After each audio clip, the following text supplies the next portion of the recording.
우리 주제가 또 다른 생명체인데 사실 우리 이거 주제 잡느라고 되게 힘들었잖아요. 진짜 한 달 고민했던 것 같아요. 나도 10주년이어서 어떻게 하면 의미를 살릴 수 있을까에 대한 고민해가지고 좀 다시 초심으로 돌아가서 우리가 또 다른 생명체 어떤 생각으로 잡게 됐는지 좀 같이 나눠보면 좋을 것 같거든요. 그 SF 작품들 보면은 사람이랑 외계인 그리고 기계 같은 것들 나오잖아요. 그 기계도 어떤 살아있는 것처럼 생명체라고 생각을 해서 세 가지를 모두 아우를 수 있는 또 다른 생명체라는 주제로 인공지능 막 이런 거 되게 막 화두되는데 사실 뭐 기술을 이해하면 좀 그냥 되게 딱딱하게 느껴질 수 있는데 사실 그런 기술들 때문에 어느 날 보면 로봇 이런 것도 약간 살아있는 인간 생명체처럼 느껴지는 순간들이 분명히 온다라고 우리가 계속 연구하면서 좀 공감했던 부분들이 있어서 이것을 생명으로 볼 것인가? 언젠가 생명으로 볼 수도 있지 않을까. 그러면 그들과 어떻게 우리는 공존해야 하는가 뭐 이런 메시지에 대한 고민을 했었어요. 올해 사실 코로나 때문에 저희가 당초에 되게 많이 준비했던 것들이 준비가 좀 접어진 것도 있고 전에 만약에 코로나가 아니었다면 저희가 오프라인 전시도 물론 그것도 되게 좋은 시도였을 것 같긴 한데 모바일 기반으로 이런 체험을 저희가 개발해냈다는 것도 코로나 상황 때문에 종료를 딱 맞는 10주년 맞아 떨어져서 10주년에 적합한 그거 말고 우리 10주년마다 특별히 준비한 게 사실 저는 마인크래프트 되게 컸던 거거든요. 마인크래프트 저는 그리고 생각보다 개발이 너무 잘 돼서 그냥 이렇게까지 잘 될지 몰랐어요. 글씨가 없어도 딱 답하지 않아 보였어요. 고민 제일 많이 해주셨던 것 같아요. 마인크래프트 쪽에 되게 잘 써주셨어요. 같은 거를 댓글이나 같이 논의하면서 쓰고 막 NPC 개발 어떻게 할지 같이 논의하고 게임 유저다운 그런 화판을 돌아다니면서 로봇이랑 만나서 어떤 행위를 한다는 거, 미션을 한다는 게 굉장히 큰데 의미가 있는 것 같고 재밌을 것 같아요. 오프라인에서 자유롭게 돌아다니지 못하니까 이런 가상 공간에서 과학관 그리고 SF 축제를 좀 이렇게 자유롭게 돌아다니면서 또 온라인에서만 할 수 있는 방식으로 좀 의사소통하면서 즐길 수 있는 건 굉장히 좀 특별한 경험이지 않을까 생각을 해. 저희가 위기 상황이긴 했는데 덕분에 그래서 완성된 포스터가 이건데요. 이런 오브제들을 클릭을 하거나 누르거나 하면 이제 내용이 나오게 되고 이렇게 반짝반짝거리면서 움직이게 되는 좀 새로운 시도를 해봤습니다. 네, 대표 체험이라고 할 수 있는 스토리 체험 안에 저희 이 주제부터 해서 많은 내용들이 함축적으로 되게 많이 담겨 있거든요. 근데 그거를 그대로 포스터로 연결을 한 부분이 있어요. 그래서 지금 보시는 이런 지금 다양한 아이콘들이 저희가 축제에서 얘기하고자 하는 내용들도 담겨 있고 그 스토리 체험에 있는 것들이 그대로 또 차용된 그런 적용이 된 포스터로 완성이 된 상태입니다. 저희 완성된 무빙 포스터는 SF 홈페이지에서 보실 수 있고요. 많이 찾아오셔서 경험해 보셨으면 좋겠습니다. 많이 찾아와 주세요.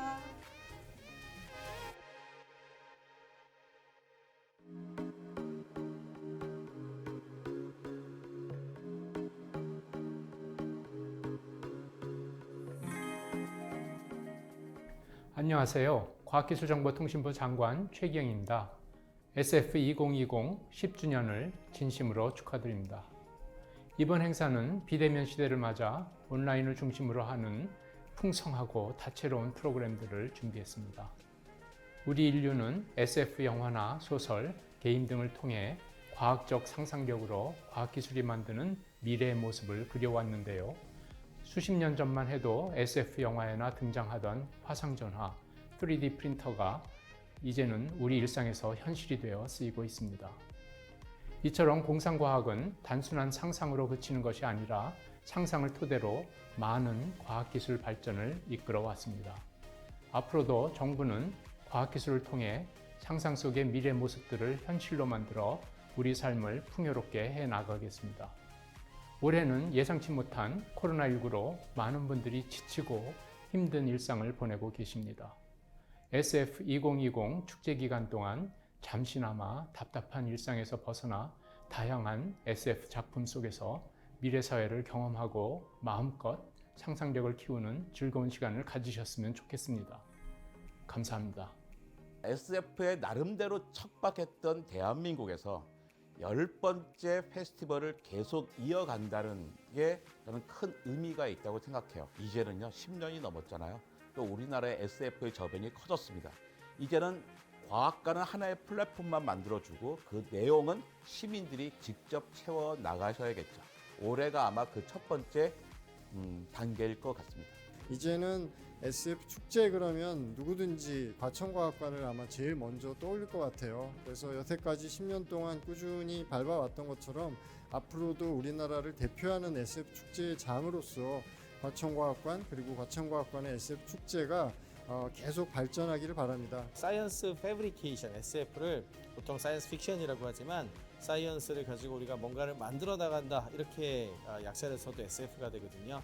사이언스로 뭔가를 만들어가는 사람들의 축제다 이렇게도 생각을 하고 있어요. 과거에는 우리나라가 이제 외국에서 만들어 놓은 것들을 따라가는데 급급했다면 이제는 우리가 직접 먼저 만들어 나가야 되는데 그런 세계로 가면 갈수록 점점 더 SF가 더 중요해질 것 같습니다. SF 2020 빛내주시려고 너무 귀한 분 모셨습니다. 안녕하세요. 국립과천과학관 대표 브랜드 축제 SF 축제 벌써 10주년이 됐다고 하는데요. 정말 축하드립니다. SF 시네마 토크, SF 가상 체험 손에 꼽을 수가 없습니다. 정말 많습니다.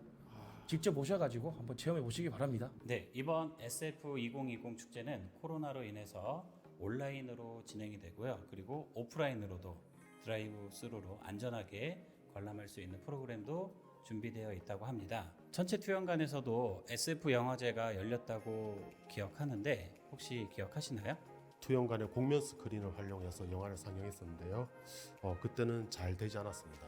그런데 이번에는 많은 준비를 해서 잘 되리라고 기대를 하고 있습니다. 그 과천과학관에 있는 도움에서요. 처음 더 문이란 영화를 봤을 때였거든요. 그때 당시에 그 느낌이 너무 강렬하게 남아 있습니다. 저는 그때 이후 단지 SF를 즐기는 독자이자 관객에서 스스로 SF 작품을 쓰는 작가로까지 그 10년 동안 변해왔거든요. 여러분에게도 내 삶 속에서 같이 융합시켜 나가는 그런 좋은 기회가 됐으면 좋겠습니다. 과학자가 되려면 당연히 SF를 좋아해야 되는 줄 알고 SF 속에서 빠져서 살았었던 경험이 있습니다. 이런 친구들하고 당연히 만나고 있어야 될 거라고 생각을 했는데 현실은 그렇진 않더라고요. 글쎄요, 요즘은 SF라는 것을 여러분들도 접하게 된 세상이 됐다고 생각합니다. 여러분이 보고 있는 드라마 중에서도 SF적인 설정을 가지고 있는 것이 아마 요즘은 한 절반쯤은 되지 않는가 싶네요. 그래서 지금은 SF를 즐기는 것이 특별한 사람만의 일이라고 생각하지 않습니다. 누구나 오셔서 많이들 축제를 즐겼으면 좋겠습니다. SF 축제의 축제라는 말이 우리가 일반적으로 생각하는 축제보다는 어떤 지적인 축제, 지적인 즐거움을 누리는 그런 축제라는 느낌이 더 강했고요. 사실 SF라는 장르의 뜻으로 보아도 여러분들도 과천과학관의 SF 축제를 그런 의미로 생각해 주시면 더 좋지 않을까 하고 생각합니다. 사이언스 픽션이라는 소재를 통해서 과학과 미래를 생각을 해보자. 이런 관점에서 올해는 2020년이지만 2100년까지도 계속 가보면 어떨까 그런 생각을 해보고요. 여러 가지로 재미있고 또 알찬 축제가 됐으면 좋겠습니다. SF 2020 SF 2020 SF 2020 화이팅! 화이팅! 화이팅! 화이팅! 10주년 축하합니다. 축하드립니다. 축하합니다. 축하합니다. 축하합니다. 축하합니다.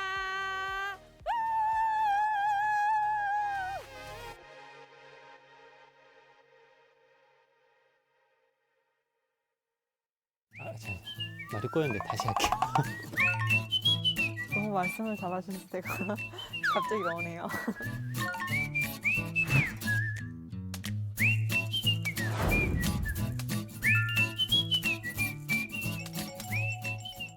미래의 지구가 기후변화로 살 수 없는 땅이 됩니다. 이때 여러 가지 선택의 기로를 마주할 수가 있습니다. 다른 행성이라든가 혹은 우주 공간에 살거나 또 외계 행성을 개척해서 살거나 이런 선택을 할 수가 있는데요. 이제 여러분이 직접 주인공이 돼서 각각의 경우마다 선택을 하면서 어떤 우리의 미래가 펼쳐지는지를 체험해 볼 수 있는 그런 줄거리입니다.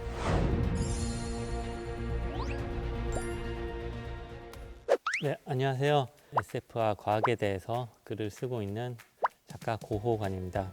안녕하세요. 저는 웹사이트 디자인과 개발을 하는 송예환이라고 합니다. 모바일 사이트를 기반으로 다양한 인터랙션으로 스토리를 따라가면서 내용을 읽을 수 있는? 근본적으로는 우리가 앞으로 미래에 겪을 수 있는 여러 가지 일들에 대해서 고민을 해보면서 우리가 정말 어떤 선택을 해야 될지 그에 따라서 어떤 결과를 우리는 맞이하게 될지 가상으로 체험을 해보시라고 이 스토리를 만들었다고 할 수가 있겠네요. 쉽게 보이는 하나의 선택이 정말 다른 결과물을 가지고 올 수 있겠구나. 그 스토리를 따라가면서 내가 마치 그 상황에서 처해 있는 것 같은 느낌을 좀 주려고 노력을 했습니다. 이게 현실이 된다면 어떨까를 진지하게 한번 고민을 해보는 계기가 되면 좋겠다.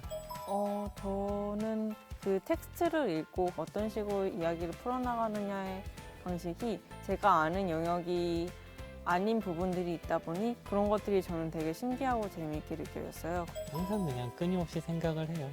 뭐 밥을 먹다가 뭐 운동을 하다가 잠을 자다가 길을 걸어가다가 이제 눈에 띄는 거가 보이면은 이런 걸 가지고 엮어서 하면 어떨까. 요즘에 기억력이 감퇴해서 잘 까먹기 때문에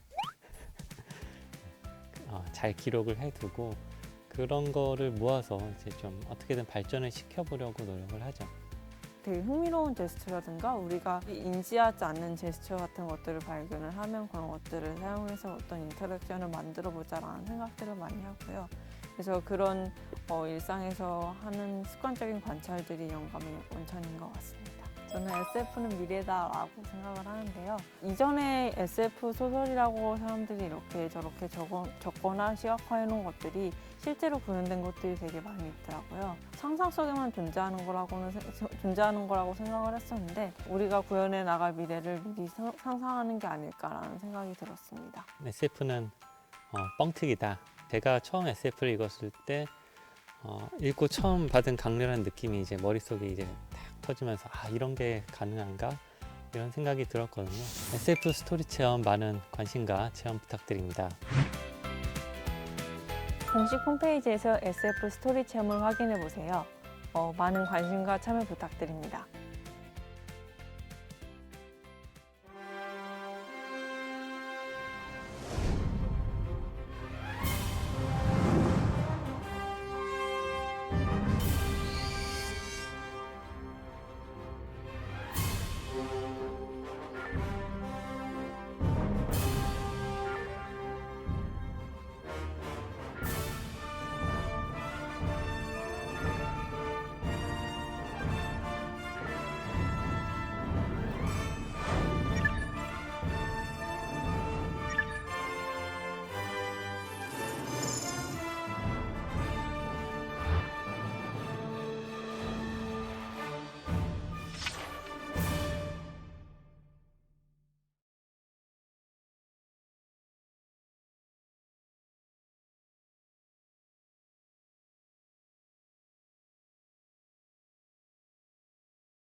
안녕하세요.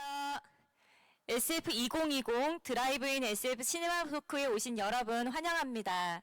저희는 오늘 진행을 맡은 국립과천과학관 윤아연, 최유나입니다. 네, 오늘은 SF 시네마 토크 4번째 날인데요. 오늘 조금 특별한 프로그램으로 준비되었죠? 네, 올해 SF 시네마 토크의 주제인 또 다른 생명체, 인공지능을 소재로 SF 영화를 보고 과학자가 영화 해설 겸 인공지능에 관한 다양한 이슈를 이야기하는 프로그램이 SF 시네마 토크죠. 근데 오늘은 조금 다른 영화를 들고 왔어요. 바로 지금 보신 인천 스텔라인데요. 연구사님, 저희가 이 영화를 선보인 이유가 있잖아요. 네, 맞습니다. 이 영화가 인터스텔라가 아니라는 점을 모두 기억하셔야 할 것 같은데요. SF 시네마 토크에서는 매년 국내에서 제작된 좋은 SF 작품들을 한두 편씩 소개해 왔습니다. 그리고 오늘이 바로 그 날인데요. 영화 인천스텔라는 그쵸? 네, 헷갈렸습니다. 올해 2020년에 제작된 정말 따끈따끈한 신작이고요. 그리고 제작되자마자 영화제에 선정이 되셨어요. 지난 7월에 있었던 부천 국제 판타스틱 영화제에서 첫 선을 보이고 엄청난 호평을 받으시고 오늘 드디어 국립과천과학관에 상륙하셨습니다. 맞습니다. 영화를 보면서 느끼셨겠지만 이 영화가 정말 눈물이 쏙 빠지는 감동 지점이 있고 또 그렇죠. 너무 웃겨요. 일단은 각종 영화와 우주에 대한 기존 관념을 완전 비틀어서 여러 지점들을 아주 유쾌하게 그린 영화인데요. 오늘 이 영화 인천스텔라를 샅샅이 저희가 파헤치기 위해서 영화를 제작한 두 분 감독님을 모셨습니다. 네, 그럼 이제 두 분 감독님을 무대 위로 모시려고 하는데요. 그 전에 잠시 저희끼리 사인을 좀 맞춰보도록 하겠습니다. 과천과학관 주변에 아파트가 많다 보니 저희가 아무리 신이 나도 경적을 울리시면 저희가 조금 곤란해집니다. 네, 그래서 저희가 일명 비상등 박수라는 좀 특이한 체제를 만들어 봤는데요. 말 그대로 비상등을 깜빡깜빡 해주시면 됩니다. 네, 맞습니다. 감사합니다. 그래서 여러분 강연을 듣다가 너무 신나거나 막 박수를 치고 싶거나 환호하고 싶거나 아니면 뭐 공감을 표현하고 싶다면 경적 대신 비상등을 마구마구 눌러주시면 감사하겠습니다. 네, 그럼 이제 정말로 두 분 감독님을 무대 위로 모셔보도록 할 텐데요. 여러분 깜빡이 박수 준비되셨나요? 저희 한번 연습 한번 해볼까요? 깜빡이 박수 준비. 네, 맞습니다. 감사합니다. 그러면 네. 네, 이제 인천 스텔라의 두 감독님 백승기, 탁재영 감독님을 무대 위로 모시겠습니다. 여러분 깜빡이 박수 큰 박수 부탁드립니다. 네, 박수 부탁드립니다.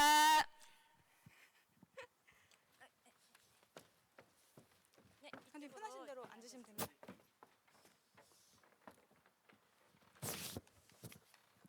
감사합니다. 감사합니다. 네.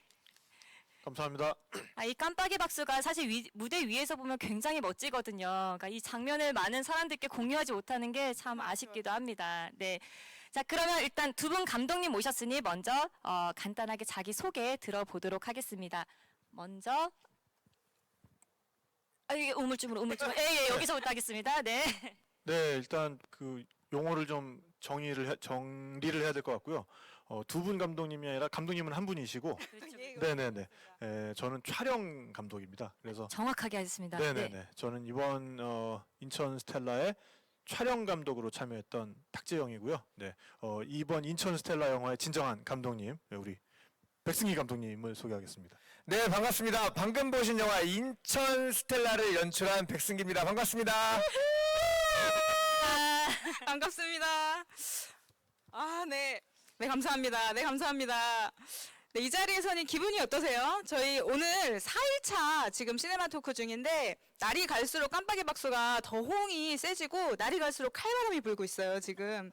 굉장히 추운데 오늘 두 감독님, 촬영 감독님과 감독님 감기에 걸리시지 않게 여러분 뜨거운 호응으로 계속 끝까지 참여해 주시길 바랍니다. 네, 감사합니다. 네, 그럼 네. 본격적으로 영화에 대한 이야기로 들어가 보겠습니다. 제가 오늘 지비를 위해 백승기 감독님 뒷조사를 좀 했습니다. 도대체 이분이 어떤 분이신지. 이제 필모그래피를 살펴봤는데요. 이번이 무려 4번째 영화 작품이시더라고요. 근데 감독님 이전 영화 이름들 제가 한번 읊어보겠습니다. 여러분들 너무 놀라시면 안 되는데요. 네, 일단 영화 제목이니까요. 자, 첫 번째 영화 수토구. 네, 두 번째 영화 숫호구죠. 네. 숫호구. 네, 인토네이션을 정확하게 부탁드립니다. 숫호구입니다. 네. 두 번째 영화 시발롬. 부재 인류의 시작이 있습니다. 세 번째 영화 제목. 네, 오늘도 평화로운.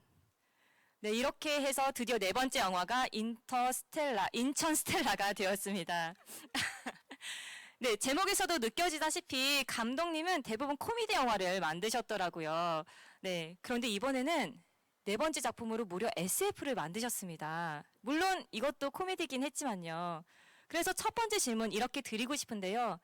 어떻게 하다가 SF 영화 제작에 뛰어들게 되셨는지 그 이유가 궁금합니다. 예, 우선 추운 날씨에 이렇게 찾아주신 여러분들 너무 감사드리고요.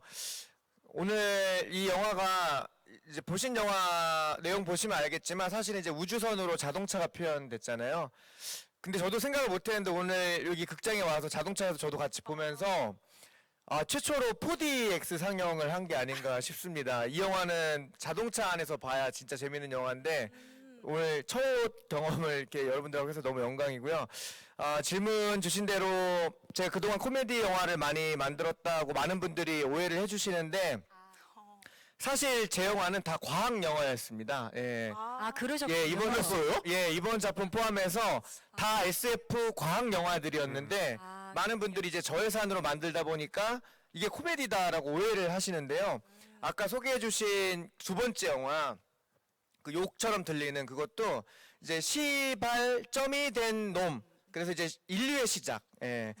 최초의 인류가 어떻게 시작됐는가에 대한 고민이 제가 되게 많았어요. 우리 인류가 종교에서는 탄생론을 이제 그 창조론으로 비추고 또 과학에서는 진화론 얘기도 있잖아요.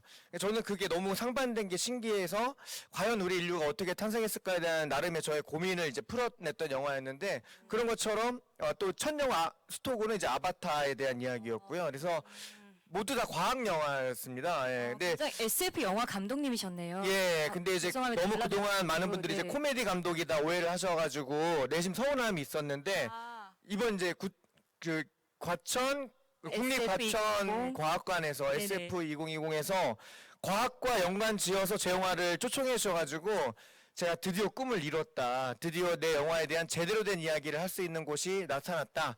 너무 오늘 기분이 좋습니다. 정체성을 제대로 찾으셨다. 예, 맞습니다. 저희가- 네. 듣고 보니 저희가 정말 제대로 잘 모신 것 같습니다. 네, 맞습니다. 인천스텔라 영화, 그러니까 지금 저희가 코미디 영화라고 오해를 네. 한 지점이 사실 저예산 영화이기 예, 예. 때문에 그런 네. 부분이 있잖아요. 보통 저예산 영화라고 하면 이제 어느 정도의 제작비나 뭐 제작 시간이나, 그러니까 네. 일반적으로 얘기하는 그 지금 SF 영화들은 사실 돈이 되게 많이 들잖아요. 많이 들죠. 예. 네, 좀 비교해서 지금 네, 저예산 네. 영화를 제작하고 있는 그 어, 환경을 좀 얘기해 주실 수 있을까요? 일반적으로 한국 장편 영화 제작비가 요즘 많이 올라갔습니다. 그러다 보니까 평균적으로 이제 100억 미만이 없어요. 예. 대부분 이제 100억 이상이라고 보시면 되고 이 영화가 아무래도 이제 인천 스텔라 그리고 또 SF 영화고 하다 보니까 가장 비교가 많이 되는 영화가 이제 크리스토퍼 놀란 감독의 인터스텔라와 많은 비교가 되지요. 실제로 전 세계 언론들이 지금 많은 비교를 하고 있는데 주목하고 있는 영화죠. 예, 주목하고 있죠. 주목도 꽉 쥐고 있고. 근데 이제 그 영화랑 직접적으로 비교를 하자면 좀 있어 보이게 이제 달러로 표현을 하자면요. 크 감독님의 인터스텔라가 제작비가 1억 6,500만 달러입니다. 1억 6,500만 달러. 예, 그리고 이제 제가 만든 방금 보신 영화 인천스텔라가 5만 달러. 예, 5만 달러로 만들어졌습니다. 무려 5만 예, 우리나라 돈으로 하면 한 6천만 원 정도 들어간 것 같아요. 예. 제 제작비 정도도 사실은 뭐- 예, 최고의 제작비. 예. 지금 그럼 제작하신 영화 중에 사실 가장 비싼 영화입니다. 예. 제작비가 가장 많이 들어간 영화. 예, 예. 그 전에는 뭐 1,000만 원을 넘긴 영화가 없었는데 이번에 5만 달러. 예. 5만 달러. 예, 예. 5만 달러. 그러니까 SF 영화라고 하면 보통 막 엄청나게 고퀄리티에 사실 예산도 뭐 100억 뭐 몇 천억 이렇게 들어가야 될 것만 같은 느낌이 드는데 감독님 얘기를 듣다 보니까 제가 SF 영화에 대해서 좀 잘못 생각하고 있었던 게 아닌가라는 생각이 좀 들기도 하는데요. 그럼 감독님이 생각하시는 SF 영화는 좀 무엇인지 6천만 원이나 뭐 상관없이 이렇게 영화를 만들 수 있다는 생각을 가지고 계시기 때문에 이렇게 되는 게 네네네. 아닌지. SF 영화 많은 분들이 이제 그 과학 영화다라고 이제 단정을 지어 주시는 분들이 많은데 제가 생각하는 SF의 그 정의는 저는 이제 셀프 프레임이다라고 생각합니다. 셀프 프레임. 프레임이다. 예, 네. 셀프는 이제 스스로. 그 프레임은 이제 어떤 필름을 얘기하는 거죠. 셀프 필름, 뭐 혹은 셀프 프레임 이렇게 표현하고 싶은데 인간 스스로가 자신의 어떤 미지의 영역을 개척해 나가는 영화다. 예, 그게 바로 SF 영화다라고 생각합니다. 예. 해석이 너무 좋으신데요. 네.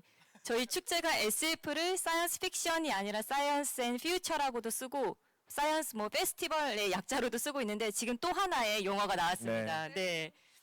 셀프 네. 프레임이라고요. 네. 네. 아주 유용하게 많이 쓰이고 있는 SF라는 단어인 것 같습니다. 그러면 감독님만의 특별한 영화 철학이나 신념 같은 건 있으신지?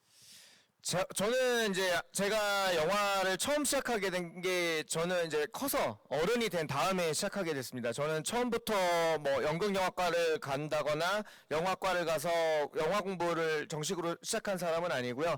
원래는 다른 전공을 했는데 어렸을 때부터 갖고 있던 그 영화 만들기에 대한 꿈이 너무 끝까지 남아 있었어요. 그래서 저걸 내가 언젠간 이루고 말겠다 생각하다가 어느 날 이제 해봐야겠다라고 생각해서 정말 아무것도 없이 시작을 했습니다. 그냥 조그만 아르바이트를 해가지고 조그만 캠코더 한 대 사가지고 주변에 있는 소품들을 이용하고 주변에 있는 사람들과 함께 주변에 있는 공간에서 영화를 찍어나가기 시작했는데요.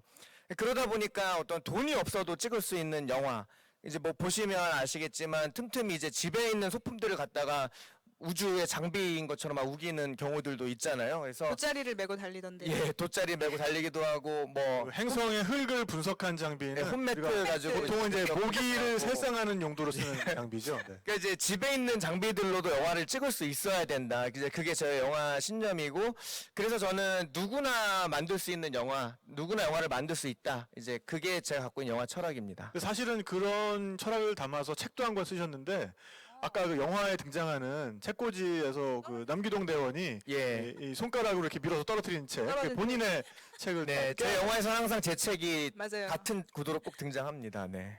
네, 그리고 사실 영화에 우리 감독님도 나오셨어요, 잠깐. 아, 어디 나왔었죠? 다들 보셨나요? 어느 이렇게 장면인지. 생기신 감독님이신데 네, 네. 지금 기억이 나실지 모르겠습니다. 아시는 분이 계실지 모르겠는데 네, 원래 이제 극 중에 그 엄마랑 아빠가 과거에 데이트하는 장면에서 영화관에서 이렇게 막 그 남기동 아빠가 엄마한테 이렇게 딱 웃어서 안기는 장면인데, 그 뒤에서 영화 보고 있는 관객이 전데, 원래는 저는 이제 연기 욕심이 많아가지고 제가 영화 배우가 되고 싶었어요. 그래서 배우가 되고 싶은데 또 아무도 저를 찍어주지 않으니까 스스로 나를 찍어야겠다 생각해서 진정한 셀프 프레임이죠. 예, 셀프 프레임이죠. 스스로 개척해 나가는. 그래서 이제 스스로 영화를 네. 찍기 시작했는데, 이제 영화를 또 찍다 보니까 찍는 게 더 재밌더라고요. 그리고 연기는 우리 확실히 배우들이 잘한다 생각해서 저는 점점점 이제 조금씩 나오다가 급기야 이제 어둠 속에서 나오게 됐습니다. 그럼 네 작품 모두 출연하셨나요? 네 작품 모두는 아니고 세 작품 출연했습니다. 아, 예. 이렇게 해서 조금씩 출연의 지분이 약해지시는 예. 거죠. 혹시 그 지금 탁 감독님도 네네네. 좀 철학이라고 해야 될까요? 보통 이제 찍으시니까 네. 신념이나 영화를 좀 보는 그런. 저는 무슨 특별한 신념이 있어서 영화를 하게 된 건 아니고 원래는 저 다큐멘터리 하는 사람이에요. 그래서 다큐멘터리 PD였고 지금은 이제 여행 팟캐스트를 하고 있는데 우리 백승기 감독님께서 또 전격적으로 제안을 해주셔서 이 팀에 합류해서 영화라는 너무나 좋은 경험을 하게 됐고, 또 다른 영화도 아니고 올해의 정말 최고의 화제작 인천 스텔라에 같이 합류하게 된 게 너무나 영광으로 생각을 하고요. 근데 뭐 한 가지는 저희가 저는 이제 해외 다큐멘터리를 많이 했거든요. 그래서 해외 다큐멘터리라는 것이 뭐 장비도 그렇고 인원도 그렇게 풍족하게 그 현장에 가지 못하잖아요. 그러니까 늘 제한된 환경 속에서 지금 있는 것들을 가지고 효율적으로 찍어야 되는 좀 그런 거에 최적화돼 있었는데, 그런 저의 경력이 알고 보니까 다 이런 저예산 SF 영화를 하기 위해서 제가 누군가의 계시에 의해서 저도 모르는 사이에 백 감독님 다 알고 만나게 될 사람은 반드시 만나고 그렇습니다. 이루어질 일은 반드시 일어난다. 그렇죠. 네. 어떤 저의 삶이 바로 인천 스텔라의 철학과 맞닿아 있는 그런 부분이 아닌가. 모든 것은 운명적이다. 두 분의 네. 철학이 굉장히 닮아 있는. 그런 것 같아요. 그것도 지금 깨달았어요. 네. 네, 여기서 잠시 소개를 드려야 될 것 같은데요. 탁재현 감독님은 소개하는데 뭐 이렇게 뜸을 들여서? 갑자기 잘 모르나 봐. 그러니까 세계 테마 기행이라는 네, 다큐멘터리 PD로 굉장히 오랫동안 활동을 하셨습니다. 그리고 지금은 팟캐스트계 여행 부문의 부동의 1위, 탁 PD의 여행 수다의 메인 탁 PD님을 맡고 계신 분이시기도 합니다. 네, 이런 경력을 가지고 계시다가 또 우연히 또 이번에 이렇게 SF 영화 촬영에 함께 하시게 되었다고 얘기를 들었는데요. 조금 더 구체적으로 말씀해 주시면 안 돼요? 두 분 원래 알고 계신 사이였나요? 그러니까 저희가 한 달이 건너 아는 사이였는데, 근데 이제 이번에 이 영화를 보시면 아시겠지만 준비할 게 은근 많았어요. 그러니까 영화의 가장 키포인트가 되는 게 일단 저 빨간색 스텔라 자동차. 네. 여기 이제 사람과 하늘과 스텔라에서 이제 스텔라를 맡아야 하는 이 스텔라 자동차가 있어야 되는데 인천 스텔라가 사실은 사람과 그렇죠. 하늘천의 하늘과 네네네네. 스텔라라고 하는 거죠. 네. 네, 많은 부분을 인천에서 찍긴 했지만 그게 뭐 제목과 그렇게 크게 연관이 있는 것은 아니고요. 네. 그래서 어쨌든 우연히 제 패친 중에 굉장히 관리가 잘 된 아주 훌륭한 상태의 순정 상태의 스텔라를 가지고 있는 분이 있어서 스텔라 차를요. 네네네. 그래서 일단 감독님이 저한테 그 차의 그 차주를 좀 연결을 해줄 수가 있느냐. 그렇게 해서 이제 처음에 연락을 하게 됐고, 그러면서 이제 저도 어쨌든 영상을 하는 사람이니까 영화를 하신다는 얘기는 들었고, 그러니까 이제 함께 이제 고민을 이렇게 막 걱정을 해주게 되잖아요. 아니 근데 그 영화 하신다면서 그럼 그거 찍으실 그 그린 스크린 그 스튜디오는 구하셨어요? 그거 크기가 상당히 해야 될 텐데, 그러니까 그것도 아직 못 구해가지고 그러면은 지금 거기 저 동아 방송대 거기 스튜디오가 있고 거기 교직원으로 제 후배가 근무하고 있는데 좀 어떻게 소개를 해드릴까요? 뭐 이제 이렇게 되고 그다음에 아니 그럼 거기 우주가 나와야 되는데 거기 황무지로 나올 장소는 거기 어떻게 섭외를 하셨어요? 그러니까 그것도 아직 그럼 제가 아는 그 인천 쪽에 거기 그 영종도 쪽에 괜찮은 데가 있는데 어떻게 한번 뭐 이러다 보니까는 한번 만나자고 하신 거예요. 그래가지고 이제 나가 보니까 그러지 말고 그냥 함께 하십시다라고 말씀을 선뜻 해주셔가지고. 합류를 하게 됐습니다. 그러니까 처음부터 촬영 감독님으로 섭외가 된 게 아니라 이제 스텔라 촬영을 구하다 보니까 두 분이 만나시게 된 거고. 그렇죠. 네네, 맞습니다. 네, 생각보다 많은 준비가 안 돼 있었던 감독님을 위해 갑자기 이제 수호천사 누구나 찍을 수 있는 영화의 철학을 위해서. 그럼요, 예. 맞습니다. 네. 근데 저는 사실 그 영화 철학이 굉장히 매력 있다고 생각을 하고 있는데요. 사실 우리가 영화 제작 이런 거 굉장히 부담스럽게 느껴지잖아요. 근데 제가 언뜻 감독님 인터뷰를 보다가 내 영화 철학은 C급 철학이야. 이렇게 말씀하시는 거를 들었거든요. 이 C급 철학이 정확히 뭔가요? 네, 많은 분들이 이제 영화를 구분 지을 경우들이 있죠. A급 영화다, 뭐 B급 영화다, 뭐 이런 표현들 많이 쓰시는데 제가 처음 영화 만들려고 마음 먹었을 때 솔직히 가진 게 아무것도 없잖아요. 장비도 없고 뭐 배우도 없고 영화에 대한 지식도 없었기 때문에 야, 우리는 B급 영화도 아니다. B급도 만들 수 없을지도 모른다. 그럼 우린 그냥 C급으로 가자라고 해서 이제 C급 영화를 만들기로 한 거예요. 그래서 어차피 우린 못 만들 거기 때문에 이왕 못 만들 거 세상에서 제일 잘 못 만들자로 시작한 거죠. 어차피 못 만들 거 제일 잘 못 만들자. 최고가 좋으니까. 예, 이렇게 이제 시작된 건데 찍다 보니까 묘한 어떤 공식이 생겼어요. 뭐냐면 저희가 쓰는 게 이제 카메라죠. 일반 캠코더. 예, 캠코더로 촬영하고 집에 있는 컴퓨터로 편집하고 사이버상에서 커뮤니케이션하는 코믹하고 크리에이티브한 시네마. 예, 뭔가 저희가 그 영화를 만들어가는 제작 과정에 다 공통적으로 C가 들어가더라고요. 예, C의 라임을 맞추신 건가요? 예, 그래서 네. 어떤 C에 의한 C의 메커니즘에 의한 영화다. 그리고 보통 영화 한 편 만드는 데 있어서 많은 감독님들이 많은 준비 과정과 투자 과정을 거치다 보니까 영화 한 편 나오는데 몇 년씩 걸려요. 근데 그런 거에 비해서 우리 같은 방식은 자본의 구애를 받지 않기 때문에 그냥 마음만 먹으면 바로바로 빨리빨리 급하게 영화를 만들어낼 수 있다라고 해서 급 무비라고 불렀습니다. 그래서 C와 급이 합쳐져서 C급 무비가 됐고요. 절대로 나중에 생각해낸 게 아니고요. 예. 우연히 네, 하다 보니까는. 그래서 이제는 어떻게 생각하냐면 A급이 있고, 그러니까 정말 소수의 몇몇 사람들, 우리나라의 뭐 박찬욱 감독님이나 뭐 봉준호 감독님이나 이창동 감독님 같은 정말 소수의 몇 분이 만들 수 있는 A급 무비의 세계, 그리고 이제 그 밑에 많은 B급 무비, 뭐 이제 이런 어떤 급을 나누는 게 아니라 A급 무비가 정말 소수의 사람들만 만들 수 있는 영역이라면 B급 무비는 더 많은 사람들이 만들 수 있는 영화, 그리고 이제 C급 무비는 그야말로 누구나 만들 수 있는 수직의 관계가 아닌 수평적인 어떤 넓은 관계에서의 C급 무비를 지향하고 있습니다. 말을 정말 잘하네요. 근데 너무 좋은 것 같은 게 사실 요즘에 UCC 시대라고 하잖아요. 요즘 많은 사람들이 영상 제작에 다 뛰어들고 있고 누구나 쉽게 자기 얼굴 찍어서 이렇게 영상을 올리고 하는 틱톡도 지금 활발해지고 있는데 요즘 시대 트렌드와 너무 딱 맞는 철학이 아닌가라는 생각이 좀 들기도 합니다.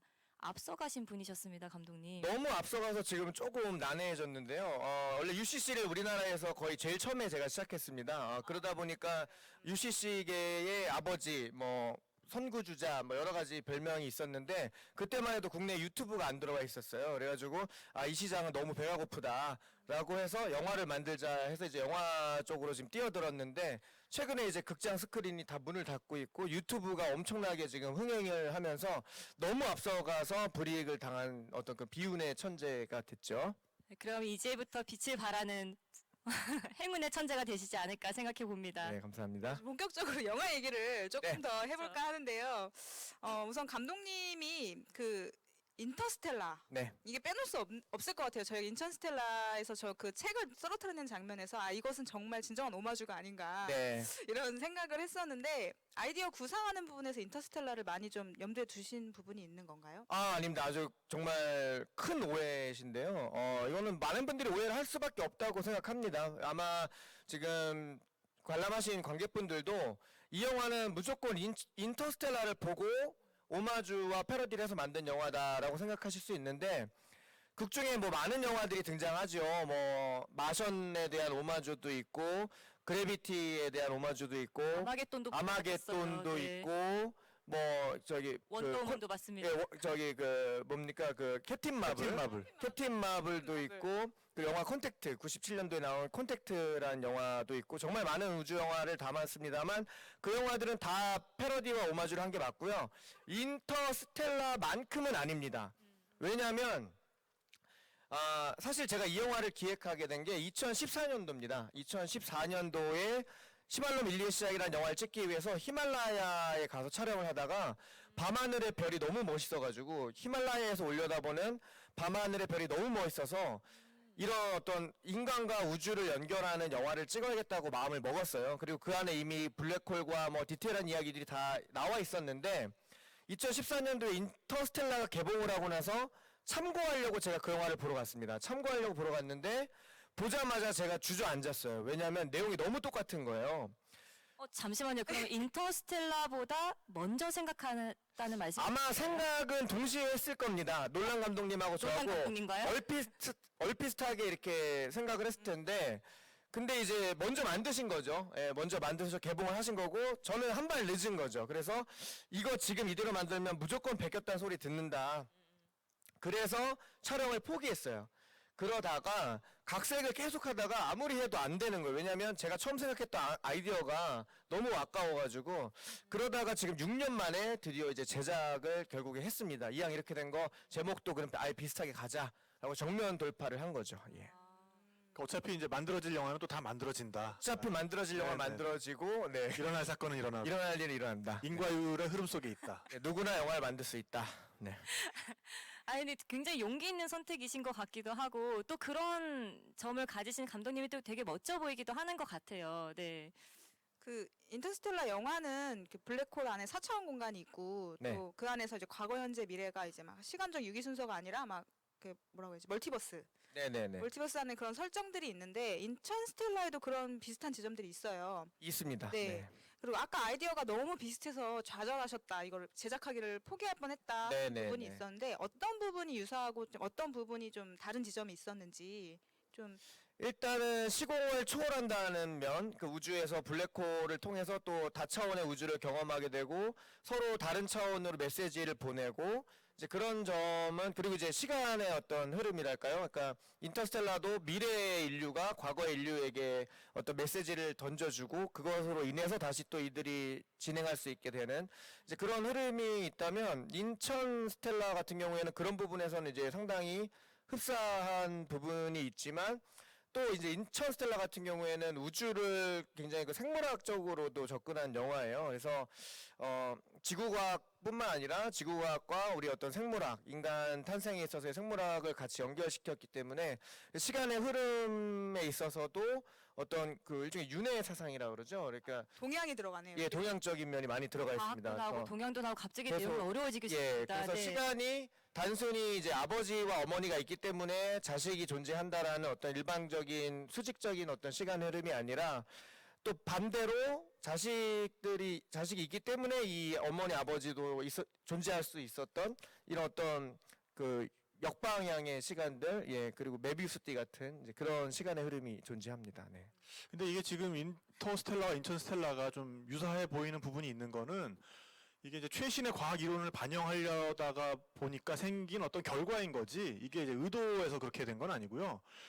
일단 보면 이 영화에도 나왔지만은 우리가 이제 4차원을 넘어가는 어떤 6차원인가 7차원 하는 이제 대사가 나오잖아요. 그러니까 사실은 이 세상의 만물이 11차원의 끈의 진동으로 모든 원리가 설명이 된다는 그 슈퍼 스트링 그 촉근 이론까지 반영되어 있는 그래서 촉근 이론이 나오나요? 네, 거기서 이제 그 촉근 이론이 반영이 돼 있는 거고요. 그리고 이제 뭐 과학을 이제 좋아하시는 분들이 오셨으니까 알렉산더 빌킨슨과 안드레 린데라는 이름을 아실지 모르겠는데 이분들이 이제 거품 우주론이라는 거를 주창하신 분들입니다. 아 그렇군요. 네네. 이제 무대에 거품- 올라오기 네네. 시간에 이 이름 엄청 외우시더라고요. 아니에요, 저는 태어날 때부터 이 이름을 알고 있었습니다. 항상 네네, 즐겨보시고. 네. 그럼요, 네네. 그래서 이분들이 이제 주창한 거품 우주론이라는 거는 그러니까 우주라는 것이 지금 우리가 살고 있는 이 우주가 너무나 신기하잖아요. 그러니까 모든 물리 법칙이라든지 뭐 중력이라든지 이런 게 우리 인간이 생존할 수 있을 정도의 그런 조건이 딱 갖춰져 있고. 네.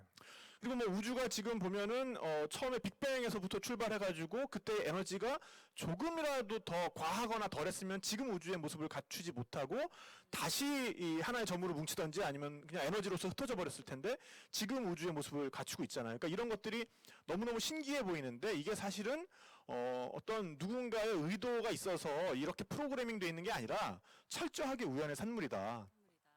그러니까 이제 우주라는 것은 계속해서 생겨나고 꺼지고 생겨나고 꺼지고 마치 이 욕조의 그 거품들이 욕조에 아주 그 무수한 거품 목욕할 때 보면 그 거품들 있지 않습니까? 그것처럼 계속해서 생겨나고 없어지고 있는데 우리는 그 중에 하나의 우주에 살고 있을 뿐이다. 라는 이야기거든요. 그 영화에 보시면 그 남기용 대원이 이제 블랙홀에 빠져들어갔을 때 그 안에서 인터스텔라를 보면 이제 사각형으로 네네네. 막 표현이 돼 있잖아요. 저희 같은 경우에는 이제 동그란 거품으로 그렇죠. 표현이 되어 있습니다. 네네네. 그게 이제 거품 이론을 그래서 반영했다. 그 안드레이의 예. 거품 우주론까지 반영되어 있는 역시 이렇게 감독과의 대화를 진행해야 되는 지점이 여기 있습니다. 이야기를 들으면 들을수록 아 그래서 이 영화가 과학 영화이구나를 알 수 있게 되는 것 같아요. 이렇게 얘기를 안 해드리면 많은 분들이 그 동그라미로 표현하는 게 그냥 이제 예산이 없어서 그 그냥. CG로 표현하기에 그게 편해서 그렇게 그러니까요. 표현했다고 생각하시는데 모든 것이 의도된 모든 정말 것들은 다 일어날 일이 일어나고 누구나 영화를 만들 수 있다. 그리고 이제 거품을 표현한 거다. 네. 그래서 어떻게 보면 이제 어떤 부분에서는 기존의 물리 법칙이나 우리가 지금까지 알고 있는 과학적 지식을 넘어가는 듯한 부분도 보이잖아요. 이를테면은 뭐 상자가 우주선이 된다든가 이 상자로 들어가서 저 상자로 나온다든가 그 안에서 갑자기 시간이 엇갈린다든가.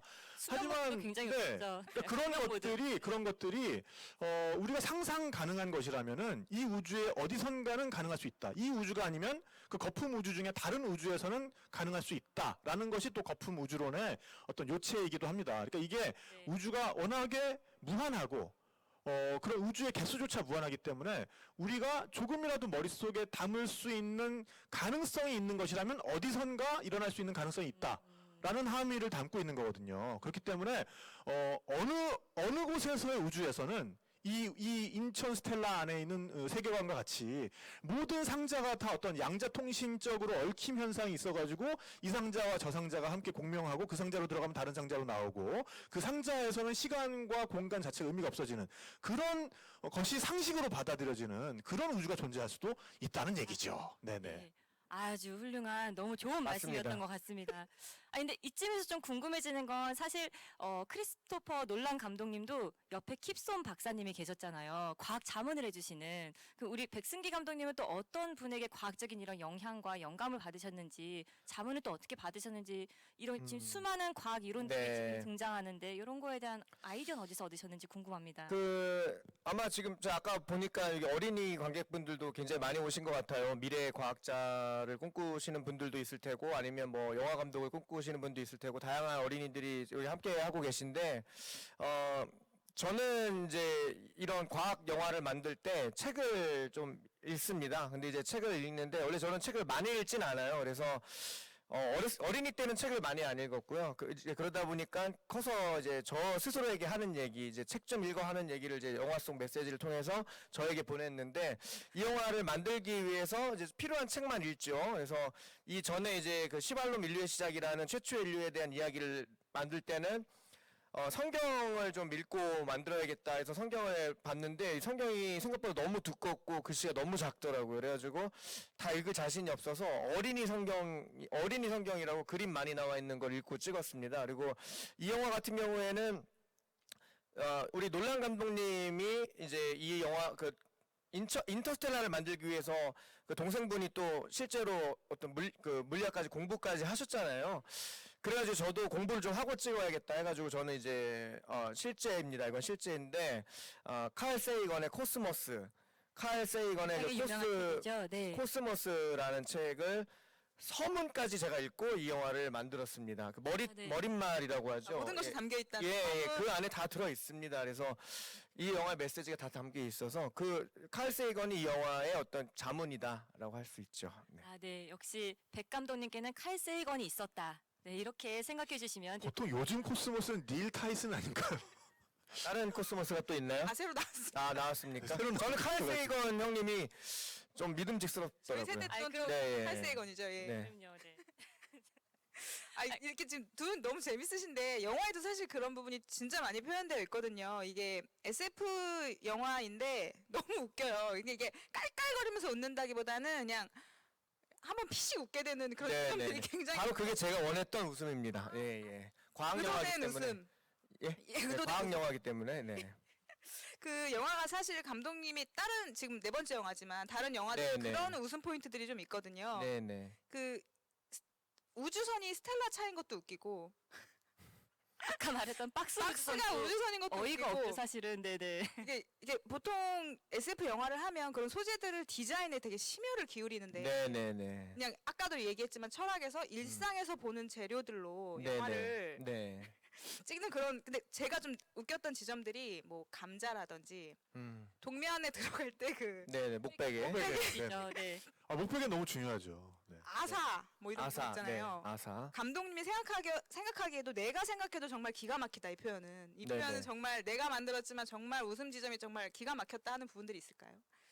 저는 이제 개인적으로 제일 좋아하는 장면은 그 배경이 처음에 소개될 때 아사 건물 처음에 등장하고 아사 우주선 제3우주선 발사장 뭐 이제 이런 데 나오잖아요. 실제 이제 아사 건물로 나오는 곳이 제가 이제 인천에 살고 있습니다. 인천 월미도 쪽에 가시면 이제 월미공원이 있는데 그 월미 전망대예요, 그게. 예. 그래서 이제 월미 전망대를 아사 건물로 표현한 것 그리고 그 운동장이 이제 제가 근무하는 학교 저희 동네에 있는 어떤 여고의 운동장이에요. 예. 그 여고를 이제 우주선 발사장으로 표현한 거 이제 그런 게 저는 개인적으로 제 영화의 매력이다. 네. 아니 이 영화의 특징이 아까 그런 피식거리는 그런 웃음 효과도 있지만 사실 저는 그런 개그 뒤에 이 로케가 엄청나다는 생각을 되게 많이 했었거든요. 왜냐면 영화 그 씬마다 사실 너무 아름답더라고요. 이 웃음 네. 짓는 요소 외에는. 근데 감독님도 피식 요소보다 이런 장면에 대한 말씀을 해주시니까 장소에 대한 말씀을 해주시니까 좀 신기하기도 한데요. 아니, 촬영 감독님께 이거 사실 여쭤보고 싶었어요. 네. 아니 인천의 곳곳 정말 이 아름다운 지점들을 다 잡아가지고 이렇게 연출을 해주셨는데 이건 정말 오로지 감독님의 역할이신 거 아닙니까? 뭐 장소의 사실 대부분도 우리 백승기 감독님이 아이디어를 내셨는데 그 중에서 이제 제 경험으로 발견한 장소가 영화 중에 이제 갬성, GAM 스타, 그쵸. 나오죠, 갬성의 모습으로 나오는 그 황무지. 거기도 네. 어딘가요? 거기가 근데 거기가 영종도예요. 이게 모두가 다 인천이 배경인가요? 모두는 아닌데요. 대부분이 이제 인천 쪽에서 촬영이 됐고 네. 뭐 그렇다고 해서 이 인천 스텔라 다시 말씀드리지만은 제목이 인천에서 찍었기 때문에 인천 스텔라는 아니다라는 말씀 다시 드리고요. 어쨌든 그래서 네. 그 황무지는 제가 우연히 발견한 곳이에요. 이제 인천 영종도에 가시면은 거기에 원래 예전에는 오성산이라고 하는 제법 높은 산이 있었어요.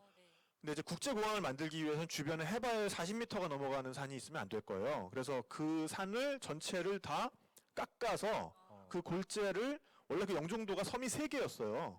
그래서 그 3개의 섬 사이의 공간을 메꾸는 그 간척하는 재료로 사용을 했거든요. 그래서 그 산이 있었던 절개지 같은 게 있어요. 그래서 그 앞에 이제 오성산 전망대라고 있는데 오성산 전망대는 제가 개인적으로도 굉장히 좋아하는 장소인데 인천공항에 비행기가 뜨고 내리는 거를 볼 수 있는 장소예요. 그래서 우리가 그냥 뭐 영종도 그러면은 사람들 그냥 뭐 배웅하러 가거나 아니면 어디 해외 나갈 때 가는 장소로만 아시는데 저는 그냥 좀 머리가 복잡하고 할 때는 거기 가서 이렇게 비행기 뜨고 내리는 거 보다 보면은 되게 이렇게 좀 차분해지고 기분 되게 좋아지거든요. 아니 얘기를 듣다 보니 한번 가보고 싶네요. 가면 네네네. 저도 갬성을 느낄 수 있지 않을까 하는 그럼요. 생각이 듭니다. 네. 네네. 그래서 그 뒤에 설마 이런 데로 길이 있을까 하는 쪽으로 이렇게 쓱 들어가 보시면 거기에 이제 갬성이 펼쳐집니다.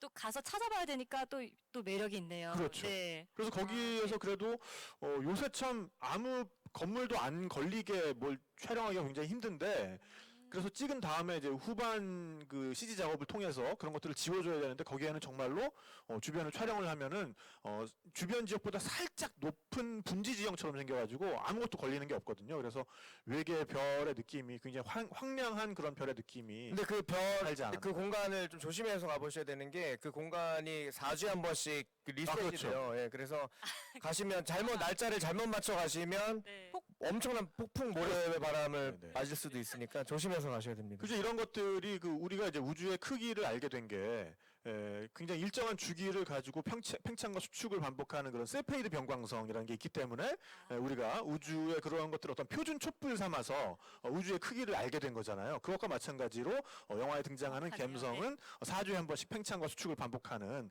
그런 이제 별이 아니라 여기는 이제 플래닛 이라고 할 수가 있겠죠. 아 정말 이게 다 의미가 있었네요. 그럼요. 네, 다 있습니다. 하나하나 허투루 만들어진 것이 없는 정말 대단한 작품인 것 정말 잘 같습니다. 짜여진 네. 각본이다. 네. 진심으로요. 네네. 아 그리고 얘기 들으면서 그 탁 감독님 같은 경우는 확실히 그 여행 팟캐스트 운영하시는 게 맞구나라고 느끼는 게 이 보는 시각이나 이런 것도 확실히 많이 다니신 분 같은 느낌이 딱 들거든요. 아, 네, 좀 많이 좀 돌아다녔습니다.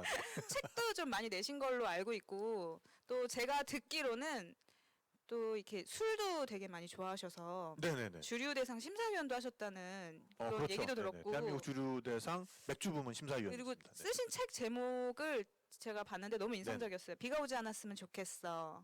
비가 오지 않으면 좋겠어. 아 비가 오지 않으면 좋겠어. 이름 핑계고 술 마시러 왔는데요. 네네네. 뭐 이런 책들을 쓰셨는데 술 먹고 싶다.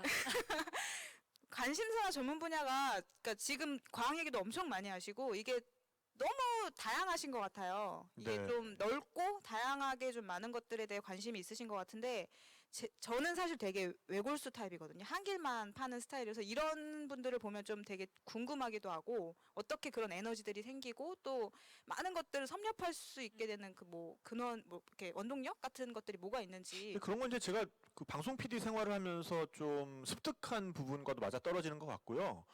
그 또 제 스스로가 그런 성향이 있었기 때문에 그 생활을 좀 즐겁게 했던 것 같은데 어떤 방송 프로그램을 만들기 위해서는 뭐 이를테면 제가 금융에 관련된 무슨 다큐멘터리 찍는다. 그러면 거의 전문가 수준으로 금융에 대해서 알지 않고서는 재밌는 이야기를 그냥 남들 아는 다 뻔히 아는 그런 얘기 말고는 못하게 되잖아요. 그러니까 그 부분에 대해서 되게 열심히 파야 되는 게 맞고 뭐 어떤 인류학적인 다큐멘터리를 만든다 그러면은 그 지역에 살고 있는 그 민족이나 어떤 그 나라 역사에 대해서 웬만한 전문가보다 훨씬 더 많은 공부를 해야 되는데 이제 그 프로젝트가 끝나고 나면 이제 싹 또 비워야 되죠. 다음 프로젝트를 또 머릿속에 집어넣어야 되니까 그래서 이제 4주에 한 번씩 그 팽창과 수축을 반복하는 그 세페이드 변광성처럼 이제 그런 삶을 살아오다 보니까 근데 이제 그 안에서 어쨌든 제 머릿속에 남는 것들은 분명히 있고 그런 것들을 뭐 그 공부할 당시만큼 다 가지고 있진 못해도 그 안에서 가장 좀 재밌었던 것들 재미. 네네. 그리고 어디 가서 이제 썰풀기 좋은 것들. 그 정도는 이제 가지고 있으려고 굉장히 노력을 하는 편이죠. 그래서 결국은 지금까지 이제 제가 해왔던 것들이 재미있는 것들을 계속 추구를 하다 보니까 방송 PD를 하다가 지금 뭐 이제 책도 쓰고 주류 대상 뭐 심사위원도 하고 그러면서 결국엔 이제 영화 촬영 감독까지 오게 된 것 같은데요. 그런 면에서 이제 저는 그래도 굉장히 운이 좋았던 거는 제 삶에서 가장 좀 핵심적인 가치를 가지는 요소가 핵심 가치가 재미다, 재미라는 한 단어라는 거를 좀 일찍 깨달은 게 저한테는 그래도 좀 효율적으로 인생을 즐겁게 살 수 있었던 그런 원인이 아니었나 생각을 합니다. 아니 근데 사실 굉장히 중요한 말씀을 하신 것 같아요. 우리가 사실 재미있어야 무엇이든 좀 파헤칠 수도 있고 깊이 있게 뭘 파 들어갈 수도 있는 건데 재미없이 그냥 일만 하고 공부만 하면 너무 삶이 목표의식 없이 이렇게 흘러가기만 하잖아요. 어쩌면 백 감독님이 아까 말씀하신 C급 그 영화 네. 철학과도 좀 내게 닿아 있는 것 같기도 하고요. 네. 그래서 좋은 것 같습니다. 네네. 네. 네. 이제는 조금 더 영화에 대한 얘기 또 들어가 볼게요. 저희가 이 영화를 보다 보니까, 영화 영문 제목이 인천스텔라가 아니에요. 슈퍼노바라는 초신성이라는 제목을 가지고 있습니다. 그러니까 이 초신성도 사실 굉장한 과학 용어거든요. 그러니까 별이 죽기 전에 반짝 빛나는 순간이 있는데, 그때 별을 초신성이라고 부릅니다. 아니, 근데 왜 굳이 제목을 인천스텔라도 아니고 초신성이라고 잡았는지 이것도 좀 궁금하더라고요. 네, 이 영화의 이제 내용하고 굉장히 밀접한 제목이라서 그렇게 지었고요. 이제 마지막 장면에 보시면 딸 규진이가 이제 고공비행을 캡틴 마블처럼 슉 하고 날아가지고 갬성하고 이제 충돌을 하면서 합쳐지면서 엄청난 이제 폭발이 일어나죠. 이제 초신성 폭발을 표현한 건데 그 초신성이 그 초신성의 스토리가 굉장히 매력적이었어요. 초신성이 한 별이 죽으면서 엄청난 빛을 내고 그러면서 이제 그 뒤에 또 다른 어떤 별들을 탄생시킨단 말이죠.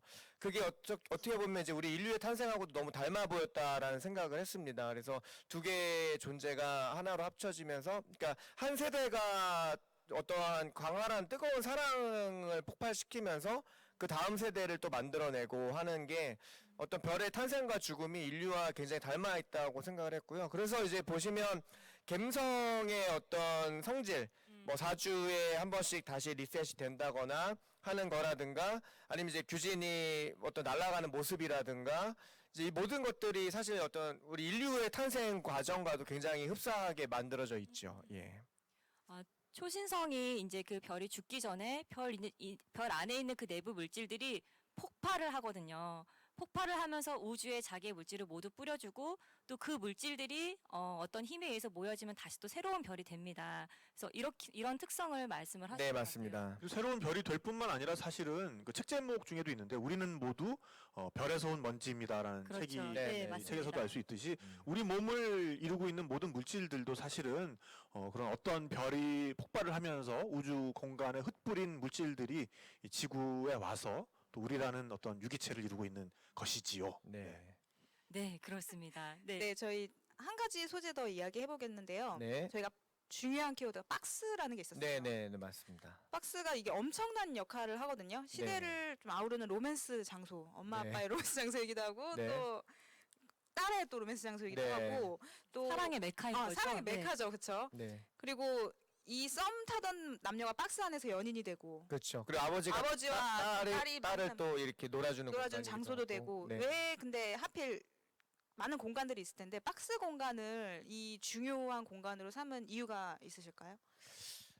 여러 가지 이유가 있는데요. 그러니까 이제 사실 아까 첫 번째는 제가 주변에서 가장 좀 구하기 쉬운, 그러니까 제 주변에 있는 것을 활용해야겠다라는 생각을 했어요. 그래서 요즘 뭐 우리 이 그 첫 번째 이유고, 두 번째는 요즘 하도 젊은 이제 분들 저 포함해서, 저 굉장히 젊죠. 이제 저 포함해서 그 집 구하기가 상당히 힘들다고 그러잖아요.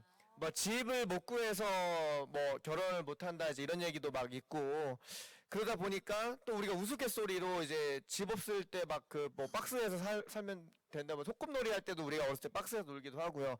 박스가 우리 어렸을 때부터 접할 수 있는 가장 기초 단위의 집이 아닌가 이런 생각도 하면서, 일종의 그 박스라는 공간을 하나의 집이자 이제 어떤 세대가 세대에게 물려주는 일종의 그 알 같은 느낌으로 좀 표현을 하고 싶었어요. 그래서 그 이제 나중에 이제 그 딸이 결국 그 박스에서 벗어나서 진정 이제 홀로 이제 진정한 독립을 하고 날아갈 때 그 박스가 이제 멀어지게 되는데, 그게 일종의 알을 깨고 나오는 어떤 모습, 이제 그렇게 표현을 한 겁니다. 네. 근데 진짜 얘기를 들으면 들을수록 고개가 끄덕여지는 것 같아요. 저희가 처음에 장난처럼 시작을 했는데 정말 하나하나에 깊은 의미가 있다는 게 너무 무릎을 탁 치게 재밌습니다. 되네요, 정말. 네, 정말로요. 네. 제가 오늘 이 집이를 준비하면서 그래도 여기 과학관인데 이 영화를 좀 과학적으로 분석해봐야겠다 싶어서 정말 한 몇 번씩 돌려봤거든요. 그래서 제가 정말 나오는 애쓰셨습니다. 숫자마다 예민하게 봤습니다. 저 숫자에 의미가 담겨 있을 거다. 그래서 제가 유난히 예민하게 봤던 부분이, 여러분 지금 기억나실지 모르겠지만 그 스텔라 우주선이 블랙홀로 빨려 들어가는 그 위급한 시점에 아빠 조종사가 얘기하죠. 클로버한테요. 자, 우리가 무게를 얼마나 줄이면 될 수 있는 거야? 막 이렇게 얘기를 하죠. 계산기를 두드리며 되게 클로버가 막 위급하게. 굉장히 전문적으로 얘기를 합니다. 그래서 제가 그거를 돌려서 이거다. 이거 하나는 들어야 우리가 이제 과학 얘기를 할 수 있다 싶어서 엄청 메모를 하려고 그거를 돌려듣기를 했는데, 여러분 숫자 혹시 기억나십니까? 숫자가 심지어 2020kg에서 1970kg으로 줄여야 한다는 것이었어요. 그래서 제가 숫자를 받아보자가 진짜 빵 터졌거든요. 네. 그래서 결국은 50kg 줄이면 되는 것이었는데, 아빠가 또 마카롱 살리려고 또 본인이 희생을 하셨죠. 한 80kg는 돼 보이셨는데 그 비효율도 좀 보이기도 하고. 근데 왜 1970이셨나요? 그때 태어나신 건가요? 아닙니다. 네네. 이제 그거는 영화 설정상 딸의 나이를 감안해서 저 딸이 지금 저 정도 나이이려면 아빠가 최소한 얼마여야 된다 해서 아버지의 어떤 그 아버지의 생일을 염두하고 적은 숫자입니다. 그래서 이 아버지의 탄생 연도와 지금 아버지의 죽음 연도와 또 재탄생 이제 그게 연결고리가 있어야 돼가지고 아버지의 탄생 연도를 제가 쓴 거죠. 예. 아빠가 1970년도에 태어나시고 2020년도에 돌아가신 예, 그 극중에 이제 기동이 그런 거죠? 예. 예. 아, 예. 생각보다 너무 젊으신 너무 아버지네요. 네네. 잘 이해하시려고 그러면 점점 미궁 속으로 빠지고요. 그러니까 제가 네네. 여기까지 갔더니 이 영화는 과학적으로 이해하면 안 되겠구나 네, 하고 대략 그냥 거기에서 이해한 것 같다는 느낌이 올 그러니까요. 것 같을 때 그냥. 네네. 네네네. 그렇게 얘기를 하고 딱 펜을 놨었는데 오늘 얘기를 들어보니 굉장한 과학 영화였다는 것을 맞습니다. 다시 한번 깨닫게 네. 되는 것 같습니다. 네. 모든 장면, 모든 프레임에 다 숨어져 있는 의미가 숨은 있습니다. 뜻이 있는. 예. 그럼 이쯤에서 저희가 좀 현장 질문이랑 좀 인터넷 그 유튜브에서 질문을 좀 받아보려고 하는데 저희가 아까 사인을 한 것들 있죠. 깜빡이 사인을 저희가 한 적이 있는데 현장에서도 질문이 있으신 분들은 깜빡이를 켜서 질문을 좀 해주시면 좋을 것 같아요. 꼭 영화 내용이 아니더라도 지금 감독님들한테 궁금한 질문이나 이런 사항들이 있으시면 표시를 해주시면 저희 스태프들이 찾아가서 질문을 받도록 하겠습니다. 그리고 유튜브로 지금 보고 계시는 분들도 질의가 있으시면 채팅창에다 질문을 남겨주세요. 네, 그러면 질문이 올라오는 걸 저기 먼저 질문이 들어왔습니다. 예, 뒷줄에 가장 왼쪽 차량 3739 차주님께서 질문하시려고 합니다. 네, 괜찮으시면 잠시 안녕하세요. 나오셔서 말씀해 주시겠어요? 네, 안녕하세요. 얼굴이 궁금합니다. 아이, 감사합니다. 안녕하세요. 네, 안녕하세요. 안녕하세요. 반갑습니다. 무척 재미있고 영화를 보면서 한 번씩 이렇게 울컥하기도 하고 아까 말씀하셨던 그 깔깔거림도 종종 등장을 했고요. 그래서 다양한 요소들이 잘 얽혀 있구나라는 재밌게 봤고요. 근데 영화에는 나름대로 뭔가 이유가 있을 텐데 마지막에 박스 속에서 아빠가 나왔거든요. 제가 잘못 봤나요? 아빠 맞습니다. 예. 네. 그 장면이 왜 뜬금없이 그 장면이 들어갔을까? 뭔가 분명히 이유가 있을 텐데 그게 좀 한번 여쭤보고 싶었습니다. 네, 질문 감사합니다. 예, 이제 그 장면은 이제 그 장면이 이제 상징하는 게 어떤 딸의 본격적인 이제 어떤 독립과 성장입니다. 그래서 그 박스를 제가 이제 R이라고 표현을 했잖아요. 그래서 그 R을 깨고 나온 더 이상 이제 부모에 의해서 키워줘야 되는 존재가 아닌 스스로 두 발로 설 수 있는 혹은 두 발로 이제 나를 수 있는 독립적인 존재로서의 딸의 이제 어떤 그 변화 과정인데 그 직전에 그 아버지와 이제 정확히 얘기하면 이제 아버지와의 환영의 대화죠. 예, 아버지는 실제로 왔다기보다는 극중의 상에서 나중에 이제 사라졌으니까 아버지와의 환영과의 대화인데 일종의 그 자기 스스로에 대한 아버지를 떠올리면서 스스로의 다짐이라고 볼 수 있고요. 이 영화가 이제 보시면 초반부에는 그 아이가 어렸을 때는 아버지가 박스에서 숨바꼭질하면서 놀아줍니다. 그래서 이제 아버지가 딸을 계속 찾지요. 딸이 숨고 아버지가 계속 찾고 이런 놀이를 하다가 이제 극중에서 마지막에는 결국에 딸이 아버지를 찾으러 가지요. 그래서 그 역할이 바뀌면서 진정한 이제 독립과 성장을 이뤄냈다라는 장면을 암시하고 있고 그래서 이제 그 장면에 다시 한번 아버지가 자신의 어렸을 때 자신을 찾던 그 기억 그것을 이제 마지막으로 한번 보여줬다라고 보시면 될 것 같습니다. 예. 좋은 질문 감사합니다. 네, 이번에 온라인 질문 좀 볼까 하는데요. 박재현님께서 사람이 진화한다는 것은 어떤 의미일까요? 또 이런 질문을 참 저희에게 주시다니 참 네.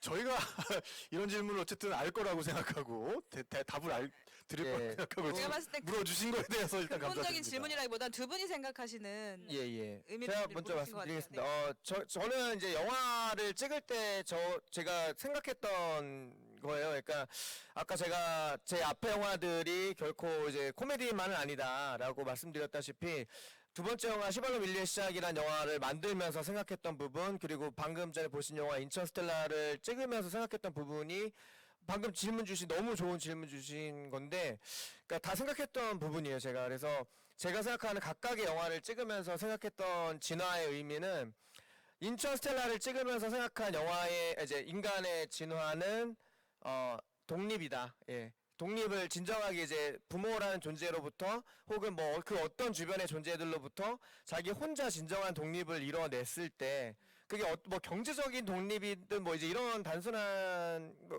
어떤 한정지어서 얘기하는 게 아니라 자기 스스로 딱 생각하는 이 세상에 나라는 존재를 스스로 인정할 수 있을 만큼의 진정한 독립을 이뤄냈을 때 저는 진화다라고 생각을 하고요. 그리고 시발로 밀리의 시작이라는 영화를 찍었을 때 제가 생각한 진화는 굉장히 궁금했어요. 왜냐하면 인류가 처음에 어떻게 나타났을까를 여기저기에서 각각의 이야기를 갖고 있는데 정말 다 다르거든요. 여기선 창조됐다고 하고 여기선 진화됐다고 하고 정말 두 개가 접점이 하나도 없고 어떤 걸 믿어야만 맞는 걸까라는 고민을 하다가 결국에 이제 제가 내린 결론은 어떤 걸 믿어야 된다는 강박을 버리자. 그리고 내가 스스로 내가 생각하는 그냥 인류 최초에 대한 그게 상상이든 뭐든 검증할 방법은 없지만 사실 그 누구도 검증 못하고 있잖아요. 그러니까 내가 스스로 이야기를 만들자. 예, 그래서 저는 이제 제가 생각한 저만의 인류 탄생 기원에 대한 이야기를 만들어낸 거죠. 그러니까 저는 비로소 어떤 신적인 어떤 맹목적적인 어떤 믿음으로부터 벗어났을 때 그리고 자기 스스로가 그런 것을 만들어낼 수 있었을 때 진정한 진화를 했다. 그런 의미에서 저는 진화를 했습니다. 감사합니다. 축하드립니다. 진화 축하드립니다. 네. 굉장히 좋은 말씀이신 것 같아요. 네, 성숙도 생각이 나고 성장이 생각나기도 하고, 네, 좋은 것 같습니다. 저는 인간의 진화는 결국에는 우주에서 자신이 우연의 산물이라는 걸 깨닫고 감사와 겸손의 마음을 가지게 되는 게 진정한 진화가 아닌가라고 생각을 하거든요. 그러니까 뭐 이 인천 스텔라 영화도 그렇지만, 그러니까 우주에서 인간이라는 게 지금 이렇게 우주에 대해서 생각을 한다는 것 자체가 굉장히 터무니없는 일이잖아요. 그러니까 이제 호러 인피니티라는 표현이 있는데 인간이라는 존재가 이 영혼에 대해서 생각을 어느 순간 갑자기 하게 된 거예요. 우리 자체는 너무나 유한한 존재고 그 유한함 너머의 것을 생각하도록 만들어진 존재가 아닌데 어느 순간 그것을 넘어서 무한에 대해서 생각을 하게 되니까 그 순간 즉각적인 공포를 느끼게 된 거죠. 그래서 그 공포를 이겨내기 위해서 많은 이상한 짓들을 하기도 했었죠. 예전에는 뭐 이제 종교 재판을 통해서 이상한 소리 하는 놈들을 다 죽여버린다든가 어떻게든 자신이 알고 있는 세계에 끼워 맞춰서 그 상태를 유지하기 위해서 굉장히 이상한 짓도 많이 했었고 하지만 인간의 이성이 점점 발전하면서 정말로 그 무한함에 대해서 직접 들여다보고 그 무한함을 어떻게든 설명을 하기 위해서 지금까지 많은 이론들이 노력을 하고 있는 것이고요. 근데 어쨌든 뭐 그 과정을 우리가 끝까지 뭐 볼 수도 없을 것이고 그 끝을 볼 수 있으리라고 생각을 안 하고요. 다만 그런 최신의 과학 이론들이 밝혀낸 아주 확실한 한 가지는 우리는 굉장한 우연의 산물이자 굉장한 행운의 산물이고 지금 우리가 우리 스스로 이렇게 자각하고 여기에서 자동차 극장에서 이렇게 영화를 이런 과학 기술에 힘입어서 보고 있다는 것 자체가 굉장한 축복이고 그렇다는 것 자체를 깨닫고 감사할 수 있는 그런 겸손한 마음이야말로 인간 진화의 산물이 아닌가라고 생각을 합니다. 제가 아직 마지막 진화를 못했네요. 제가 좀 더 겸손해지도록 하겠습니다. 굉장히 공감하는 얘기예요. 근데 진짜 제가 과학관에 와서 처음 한 일이 전시관 리모델링이었는데 자연사관을 리모델링하면서 지금 감독님이랑 똑같은 마음을 느꼈거든요. 우주의 역사를 배우고 우주의 이 지구의 역사를 배우면서 내가 얼마나 찰나와 같은 존재인지 그리고 내가 얼마나 먼지와 같은 작은 존재인지 내가 이 작은 존재로 무슨 영향력을 끼치겠다고 이렇게 살아가나 이런 막 그런 바등바등하나. 네네 네. 이런 마음들을 느꼈는데 정말 그 지점을 얘기해 주신 것 같아서 너무 공감했습니다. 네. 감사합니다. 질문 하나 더 받아볼게요. 지금 윤지영님께서 인천 스텔라 찍을 때 어떤 이론을 참고하셨나요? 라는 네, 아까 굉장히 많은 이론들이 나왔던 것 같은데 혹시 빠르게 네네 뭐 1분 요약해 근데 확실히 주실까요? 과학관이라서 그런가 질문의 수준이 진짜 너무 높고 좋은 것 같고 너무 만족스럽습니다 개인적으로 이런 질문들이 나온다는 게 과학 영화로서의 정체성을 확립하기 위해. 네. 사실은 아까 말씀드린 대로 뭐 양자 역학의 이론이라든가 촉근 이론이라든가 뭐 거품우주 버블이라든가 작용 반작용이라든가 MC 스퀘어 MC 뭐 그 F는 MA 뭐 여러 가지 것들을 다 인용했는데 저는 이제 그 중에서도 동양 철학을 좀 많이 더 영향을 받은 것 같아요. 그래서 어떤 인내천 사상이라 그러죠. 사람이 곧 하늘이다, 우주다, 이제 이런 것에 그걸 보시면 이제 방금 전에 옆에 연구사님이 얘기해 주신 대로 어떻게 보면 우리는 하나의 점이죠. 예, 그냥 어떻게 보면 미물이지만 우주 관점에서는 미물이지만 그 미물이 갖고 있는 힘이 어마어마하다고 생각합니다. 그 자체가 갖고 있는 그게 하나의 별이라고 생각해요. 저는. 그래서 인천스텔라가 사람은 하늘에 떠 있는 하나의 별이다라고 생각하는 것처럼 이게 사실은 제가 너무 많이 꼭꼭 숨겨놔가지고 이것까지 말하면 많은 분들이 야 저걸 의도한 거라고 생각하실 수 있는데 궁금한데요. 네. 예, 이 영화가 이제 보시면 첫 장면을 기억하실 겁니다. 첫 장면이 이제 비로 시작을 해요. 예, 비가 내립니다. 풍우가 막 예. 치는. 그리고 마지막 장면은 바다에서 끝이 나죠. 그래서 빗물이 모여서 바다를 잃어가는 그 과정입니다, 이게. 그래서 중간에 보면 막 우주 같은 경우도 제가 우주의 그 디자인이 약간 좀 물속 같다는 느낌도 좀 드실 거예요. 예. 그게 일종의 양수를 좀 표현을 한 건데, 그래서 이제 어떤 빗물이 큰 넓은 바다가 되어가는 과정이 우리가 생각하는 어떤 물 한 방울의 힘이잖아요. 그러니까 지금 우리가 각각의 정말 민물 같은 작은 존재일지 몰라도 우리는 또 그만큼 서로에게 필요하고 중요한 존재다. 이런 메시지를 담고 있습니다. 네, 빗물에서 바다로 시작해서 우리는 네, 소중한 존재인 것으로 네, 결론이 내려졌습니다. 네. 네, 근데 유튜브에서 지금 질문이 끊이지 않고 올라오고 있는데요. 저희가 지금 시간이 많지 않아서 아마도 이게 마지막 질문이 되어야 되지 않나 생각을 하고 있는데 라카타님께서 질문을 주셨습니다. 감독님께서 가장 좋아하는 SF 영화가 무엇인지 그리고 그 이유가 궁금하다고 말씀을 주셨는데요. 이거는 두 분, 네, 감독님, 촬영 감독님께서 같이 대답해 주시면 좋겠습니다. 네, 저는 일단 SF라는 장르 자체를 굉장히 좋아하는데 네. 그 중에서도 제일 좋아하는 거를 굳이 꼽자면 지금 딱 떠오르는. 네, 백투더 퓨처 시리즈가 아닐까. 네, 연배가 조금 예측. 네, 네, 그런 영화인 것 같습니다. 네. 네, 그렇죠. 얼마 전에 마티 맥플라이가 다시 미래로 와가지고 그 해마저 지나갔죠. 네. 근데 정말 타임 패러독스라는 거를 많은 사람들이 굉장히 실감할 수 있게 그리고 그 타임 패러독스라는 과학적인 어떤 모순적인 명제에 대해서 한 번쯤은 생각하도록 만들어준 그런 작품이 아닌가. 맞습니다. 라고 생각을 합니다. 네. 네, 맞습니다. 자, 그러면 우리 백 감독님. 예, 저는 너무 많아서 빨리빨리 설명을 드리면 인터스텔라 당연히 너무 좋아하고요. 네. 그리고 1997년작 콘택트라는 영화도 비슷한 맥락에서 너무 좋아하고 그리고 제가 최초의 인류에 대한 기원에 대한 관심이 많다 보니까 이제 리들리 스콧 감독의 프로메테우스라는 영화도 정말 좋아하고요. 그리고 동양에서는 이제 번지 점프를 하다라는 영화, 그 지구를 지켜라 이런 영화 되게 좋아합니다. 번지 점프를 하다 같은 경우에는 사실 SF 영화로 보긴 힘들지만 굉장히 방금 보신 영화 인천스텔라랑도 굉장히 어떤 비슷한 맥락을 가지고 있고요. 그리고 이제 전생과 후생 이런 이야기도 나오고 그리고 그 영화 제가 너무 좋아해가지고 이 영화 보신 분 중에 번지 점프를 하다를 좋아하신 분이라면 아마 발견하셨을 텐데 예, 첫 장면이 이제 바닷가에서 둘이서 번지 점프를 하다에서는 왈츠를 추는데 저희 영화에서 이제 개다리 춤을 추죠. 네, 그렇게 오마주를 했습니다.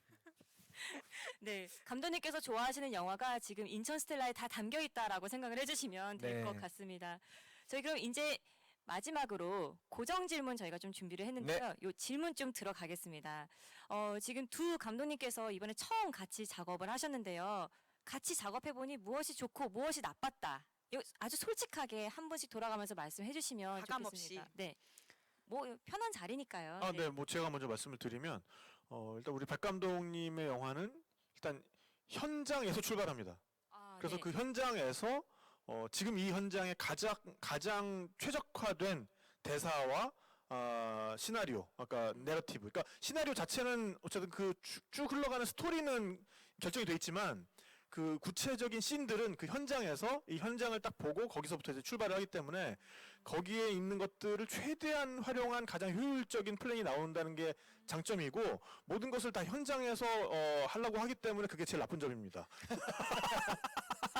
정말 재미있었을 것 같은데 굉장히 힘들었을 미리 것 좀 같기도 대사 좀 하고요. 써오시지 현장에서 대사 쓰고 있고 주변에 있는 것을 최대한 활용해야 되기 때문에. 네.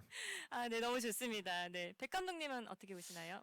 저는 우선 탁 감독님이 너무 이제 굵직한 경력도 굉장히 많으시고 되게 또 분야에서 굉장히 프로의 길을 걸어오신 분이기 때문에 같이 하게 돼서 되게 영광이었고, 그런 분임에도 불구하고 현장에서 정말 허물 없이 우리 뭐 모든 스태프분들, 배우분들에게 너무 격 없이 정말 편하게 대해주셔서 그게 저는 정말 가장 너무 좋았었고요.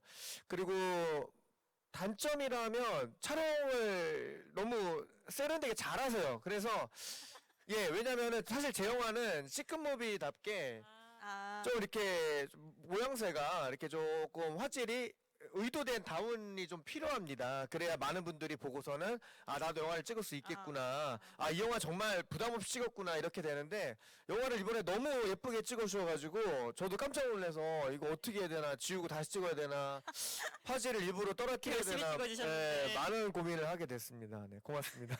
그럼 이쯤에서 나에게 백승기란 네. 나에게 백승기란 새로운 멀티버스를 또 열어준 사람이다. 네, 어떤 영화라는 멀티버스의 문을 열어준 사람이다. 네. 긴급 질문에도 굉장한 지금 순발력으로 대답을 해줬습니다. 너무 멋졌습니다. 네. 자, 그렇다면 나에게 탁재영이란? 나에게 탁재영이란 어떤 촬영 감독이 오느냐에 따라서 이 영화는 여러 가지로 바뀔 수 있었을 텐데, 지금 우리가 보고 있는 이 우주에서 존재하는 이 인천스텔라를 만들어준 사람이다. 네. 그렇죠. 맞습니다. 그럼 두 분 이제 앞으로 활동 계획이 어떻게 되는지도 좀 궁금한데요. 먼저 탁 감독님 먼저 말씀해 주시겠어요?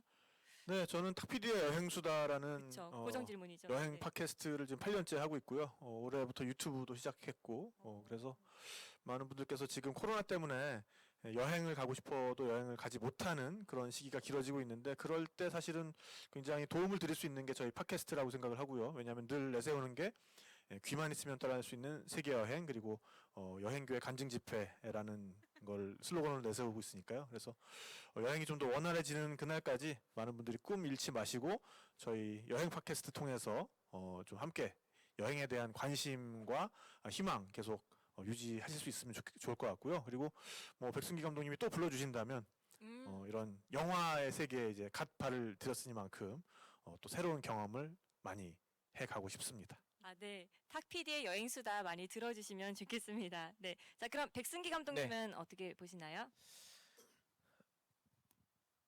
앞으로 일단, 계획. 네, 앞으로의 계획이. 예, 아까 그 질문해 보니까 이 영화 언제 개봉하냐고 질문도 올라오셨었는데, 예, 지금 이제 이 영화 개봉 준비를 하고 있습니다. 근데 이제 아시다시피 코로나로 인해서 지금 다른 작품들이 개봉이 너무 많이 밀려 있어요. 그래서 그 순서를 좀 기다리고 있고요. 근데 이제 너무 감사하게도 이 영화가 개봉될 수 있게 너무 많은 분들이 도와주고 계셔서 아마 해가 바뀌고 한 상반기에, 예, 내년 상반기에. 예, 곧 네. 찾아뵐 수 있지 않을까. 이제 거의 다 올해가 갔기 때문에 곧 빠른 시일 안에 극장에서 찾아뵐 수 있을 것 같은데, 기대됩니다. 네. 그때 또 많은 분들이 또 이렇게 오실 수 있게, 예, 오늘 보신 분들 또 주변에서 많이 홍보해 주시면 감사하겠습니다. 네. 네, 그리고 마지막에 그 갑자기 떠오른 얘기가 하나 있는데요. 네. 네, 뭐 제가 집에서부터 준비해온 얘기가 절대 아니고요. 네. 1845년에 아일랜드에 윌리엄 파슨스라는 이름의 백작이 살았습니다. 이분이 아마추어 천문학자이기도 했어요. 그래서 자기가 영지가 있고 돈이 있다 보니까 그 당시로서는 거의 최대급의 천문대를 자기 영지에 세웁니다. 그래서 이제 렌즈의 직경이 1.8m, 렌즈 무게만 3톤짜리. 그래서 그 망원경을 이제 파슨스타운의 괴물이라는 별명으로 불렀다고 하는데요. 그 망원경을 가지고 사실 아일랜드라는 곳이 별을 관측하기에 최적의 장소는 아니죠. 굉장히 구름 끼는 날도 많고 하지만 구름이 걷히는 밤 하늘이면 정말 그 전까지는 볼 수 없었던 해상도로 다른 은하들을 관찰할 수가 있었던 것이죠. 그때는 그게 은하라는 사실도 모르고 어떤 소용돌이 치는 별의 구름이 그 망원경에 보였던 거예요. 그래서 이분이 그것들을 그림으로 이제 남기기 시작합니다. 그런 소용돌이 치는 밤하늘의 별들을 그렸는데, 여기에 영감을 받아서 젊은 네덜란드의 화가가 아주 걸작을 남기게 되죠. 그게 바로 빈센트 반 고흐의 별이 빛나는 밤이라는 그림입니다. 제가 이 얘기를 마지막으로 갑자기 떠오른 이유는요. 이 과학과 예술이라는 것이 서로 별개의 것이 아니고, 발전된 과학이 새로는 전혀 새로운 예술적인 감성을 일깨우기도 하고, 그 전까지는 몰랐던 그런 과학적인 지식들이 전혀 새로운 예술이 태어나게 하는, 나타나게 하는 그런 계기가 되기도 하는데, 그래서 뭐 이번 그 뭐 오늘 GV를 통해서도 여러분들 뭐 들으셨겠지만은 이런 뭐 촉근이론이라든지 뭐 거품 우주론, 저희들이 사실은 뭐 잘 알지도 못하면서 굉장히 재밌게 그냥 얘기를 해봤습니다만은 이런 상상력의 단초를 제공해 주는 것들이 또 과학이고, 그 과학이 영향을 미쳐서 또 이런 예술 작품이 탄생하기도 한다라는 것이 오늘 제가 마지막으로 드리고 싶은 말씀이고요. 그래서 이런 정말 과학과 예술이 만날 수 있는 SF 영화제를 또 마련해 주신 우리 국립과천과학관 여러분들께 정말 마음에서 우러나는 감사를 이게 드립니다. 마지막 질문이랑 굉장히 맞닿아 있어서 제가 네네. 질문 하나만 더 드리고, 질문은 아니고 SF 영화 제작을 꿈꾸는 사람들한테 한 말씀 해주시면서 저희가 마무리를 짓고 싶었어요. 근데 지금 해주신 얘기가 그냥 여기에 그냥 대답. 마지막님을 내가 가만히 있다가 그냥 이거 물어보면 대답할 거야. 너무 좋은 말씀을 네네. 너무 좋은 해주셨습니다. 얘기여가지고 네네. 제가 정말 마지막으로 이제 백감독님 마찬가지지만 영화 제작이 굉장히 어렵잖아요, 실은. 근데 네. 이제 쉽게 이렇게 영화 제작하시는 감독님께서 응원의 메시지, 그리고 또 쉽게 이 발을 못 떼고 있는 그 분들에게 좀 희망의 메시지 한 마디씩 좀 해주실 수 있을지. 예, 뭐 영화 만들기를 사실 제가 누구나 할 수 있다 뭐 이렇게 말은 하고 다니지만 생각보다 쉽지는 않습니다. 막상 해보시려고 하시면 모든 게 다 그렇잖아요. 누구나 쉽게 말은 할 수 있지만 그것이 실제로 했을 때는 아마 생각보다 쉽진 않을 거예요. 근데 그럼에도 불구하고 본인이 정말 하고 싶으면 어떻게든지 만들어낼 텐데, 이제 극중의 메시지, 영화 메시지처럼 일어나게 될 일은 반드시 일어나는 것처럼 정말 만드시고 싶은 누군가 계시다면 이제 용기 있게 한번 끝까지 재밌게 만드셔 봤으면 좋겠고요. 과학의 어떤, 제가 과학을 깊이 있게 알진 못하지만 과학에서 온 몇몇의 어떤 이론들이 제가 이 영화를 만들 수 있는 데에 정말 결정적인 재료로 작용한 게 분명히 맞습니다. 근데 또 반대로 이 영화를 보고 또 어떤 과학자가 뭐 이 영화 속에 뭐 박스라든가 뭐 몇몇 장면들을 보고 정말 풀리지 않던 또 다른 어떤 그럴 수 있죠. 상상과 어떤 가설의 밑바탕이 될 수 있다면 저는 서로 그게 예술과 과학이 주고받고 하는 시너지가 아닐까 생각이 드는데요.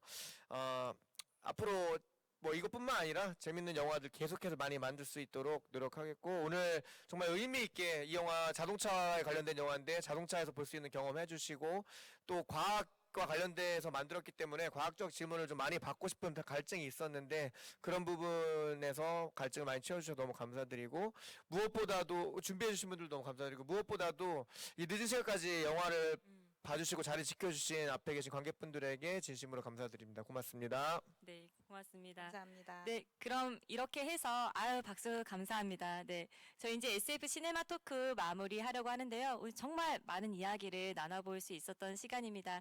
오늘 이 추위를 뚫고 야외 무대에서 이야기를 해주신 두 분 감독님, 촬영 감독님께 다시 한번 큰 박수, 네, 저희 비상등 박수 부탁드립니다. 감사합니다. 네, 감사합니다. 네, 고맙습니다. 감사합니다. 네. 오늘 현장에 오신 분들께 좀 특별한 이벤트를 준비했는데요. 바로 감독님과 함께하는 포토 이벤트입니다. 좌측에 마련된 SF 2020